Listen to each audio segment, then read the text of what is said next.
Assalamualaikum warahmatullahi wabarakatuh.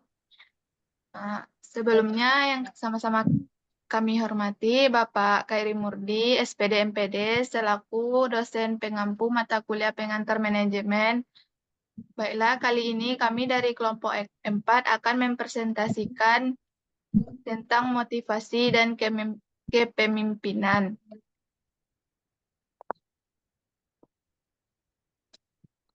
Materi yang pertama yaitu definisi motivasi dan kepemimpinan.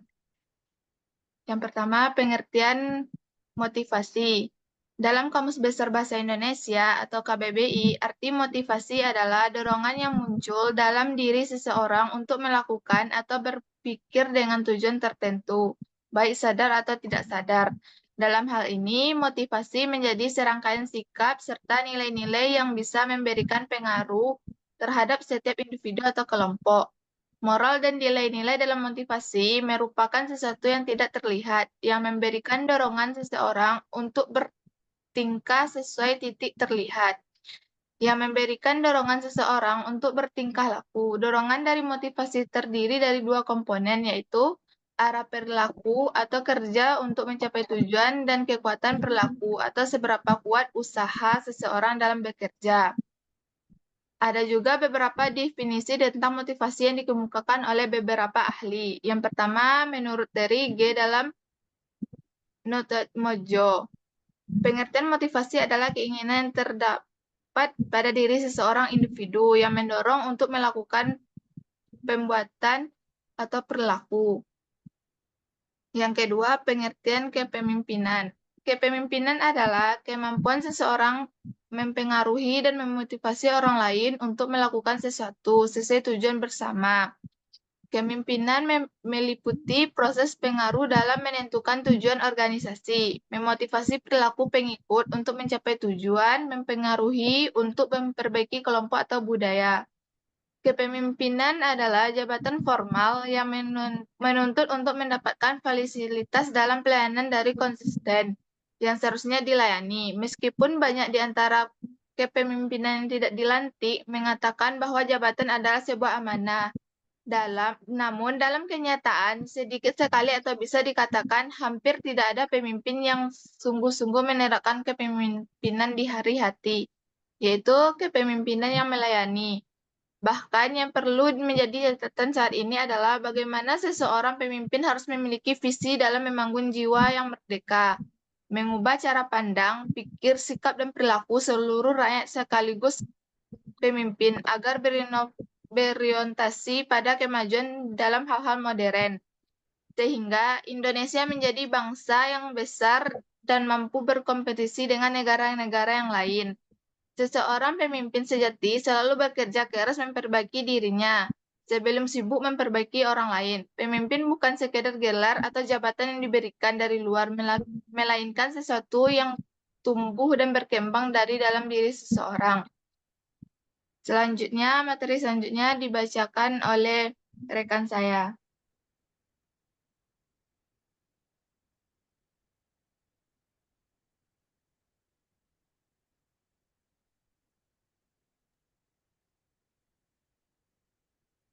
Materi kedua adalah tujuan motivasi. Tujuan motivasi terdapat beberapa. Nah, yang pertama ada mendorong gairah dan semangat kerja karyawan.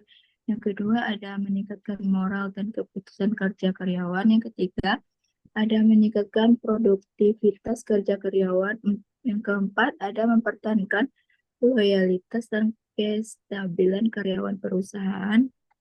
Yang kelima ada meningkatkan kedisiplinan dan menurunkan tingkat absensi karyawan. Yang keenam ada mengefektif pengadaan karyawan. Yang ketujuh ada menciptakan suasana dan hubungan kerja yang baik. Yang kedelapan ada meningkatkan kreatif dan partisipasi karyawan. Yang kesembilan ada meningkatkan tingkat kesejahteraan karyawan. Yang ke-10 ada meningkatkan rasa tanggung jawab karyawan terhadap tugas-tugasnya. Yang ke-11 ada meningkatkan efisien penggunaan alat-alat dan bahan baku. Yang ke-12 ada meningkatkan kinerja karyawan. Yang ketiga ada modal motivasi kerja menurut Hasibuan 2010-100, yakni yang pertama ada model tradisional mengemukakan bahwa untuk motivasi bahwa agar gairah pekerja meningkatkan dilakukan dengan sistem insentif, yaitu memberikan insentif material kepada karyawan yang berprestasi baik. Semakin berprestasi, maka semakin banyak balasan jasa yang diterima. Jadi motivasi bawahan untuk mendapatkan insentif uang atau barang saja.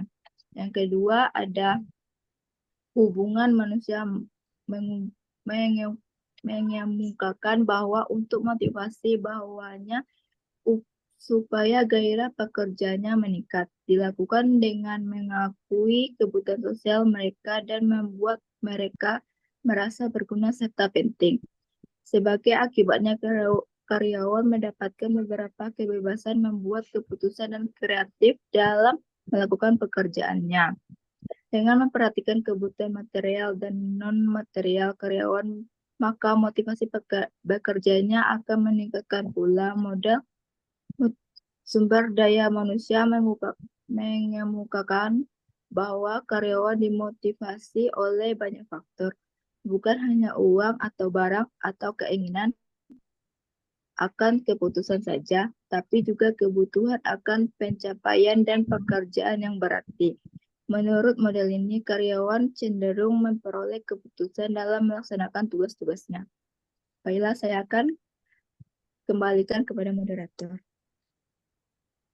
Baiklah, materi selanjutnya akan disampaikan oleh Fasrina.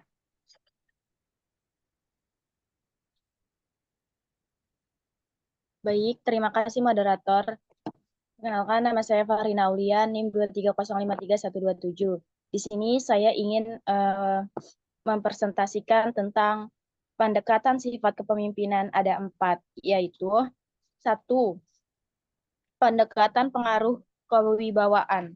Nah, pendekatan pengaruh kewibawaan itu adalah keberhasilan pemimpin yang menggerakkan anggota yang bersumber dari pemimpin, seperti saling mempengaruhi, adanya timbal balik, ataupun adanya pertukaran ikatan kerjasama antara pemimpin dan bawahan. Yang kedua, pendekatan sifat. Pendekatan sifat itu sifat seseorang pemimpin karena karakter sifatnya yang dibawa sejak lahir, bukan lantaran dibentuk atau dilatih. Nah, yang ketiga, pendekatan perilaku. Pendekatan perilaku yaitu pendekatan berdasarkan pertimbangan jika kesuksesan atau tidak keberhasilan pemimpin ditetapkan oleh kapasitas dan style kepemimpinan yang dilaksanakan oleh pemimpin, maka yang dilaksanakan oleh pemimpin dalam aktivitasnya sehari-hari. Baik dilihat dari membersihkan perintahan, memberikan tugas, atau cara komunikasinya. Yang keempat, pendekatan situasi. Pendekatan situasi adalah pendekatan yang dilakukan oleh pemimpin dalam memahami sifat-sifat dan perilaku maupun situasi bawahannya. Lanjut, moderator.